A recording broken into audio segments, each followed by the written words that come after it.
Asteroids जो कि हमारे सोलर सिस्टम में घूमते रहते हैं, सूर्य की परिक्रमा करते रहते हैं और बहुत से बार धरती के गुरुत्वाकर्षण के कारण धरती पर भी आते हैं। हाल ही में बहुत से एस्ट्रॉइड धरती के आसपास से गए हैं।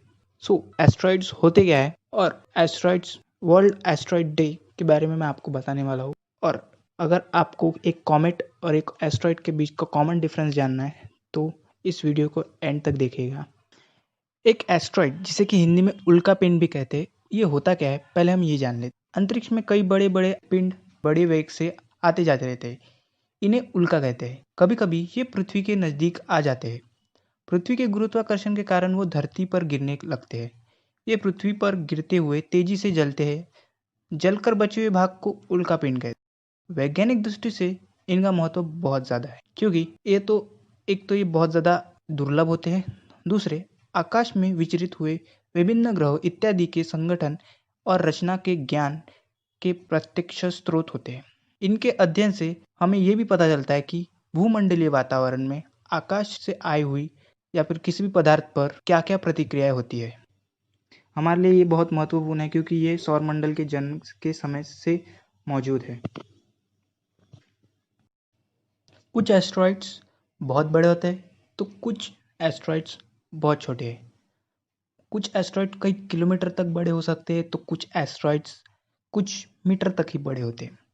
जैसे कि हमारे सूर्यमंडल का सबसे छोटा वाला जो एस्ट्रॉइड है वो सिर्फ 2 मीटर है। इसका नाम है TC25।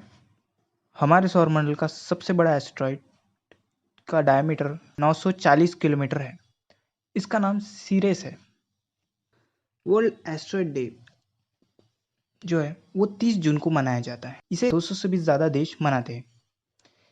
दरअसल रूस में एक नदी के किनारे घने वर्ष क्षेत्र में 30 जून 1908 को सुबह अंतरिक्ष से जलता हुआ उल्कापिंड गिरा था। इसीलिए एस्ट्रॉइड्स या फिर उल्कापिंड के बारे में दुनिया में इसके बारे में अवेयरनेस फैलाने के लिए इस 30 जून को एज अ एस्ट्रॉइड डे माना जाता है।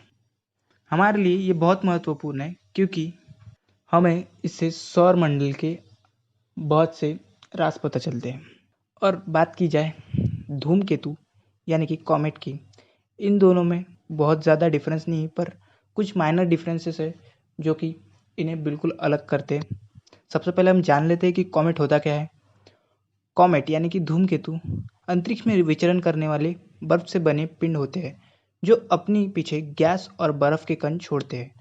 धूमकेतु अपने अंदर धूल, बर्फ, कार्बन डाइऑक्साइड, मीथेन, अमोनिया और ऐसे बहुत से पदार्थ और गैस हमारे लिए बहुत ही महत्वपूर्ण है, क्योंकि ये सौरमंडल के जन्म के समय भी मौजूद थे। एस्ट्रॉइड और धूमकेतु, एस्ट्रॉइड धातु और ठोस चट्टानों से बने होते हैं, जबकि धूमकेतु बर्फ और धूल के कणों से बने होते हैं। इनमें कुछ मात्रा में चट्टान और कार्बनिक यौगिक भी हो सकते हैं। कॉमेट सूर्य के पास होता है तो यह गर्मी की वजह से पिघल जाता है। धूमकेतु पर मौजूद बर्फ और गैस सूर्य के नजदीक आने पर पिघल कर एक चमकीली पूंछ का निर्माण करते हैं। तो ये इसकी वजह से ही कॉमेट चमकीला दिखाई देता है। इससे धूमकेतु अपना कुछ द्रव्यमान परिक्रमा में खो देता है। वही दूसरी ओर सूर्य के नजदीक आने पर भी ठोस बना रहता है तथा इसके द्रव्यमान में कोई कमी नहीं होती। हे गाइस, आज के वीडियो में बस इतना ही। I hope you like the video. आप थोड़ी गलतियाँ भी माफ कीजिए।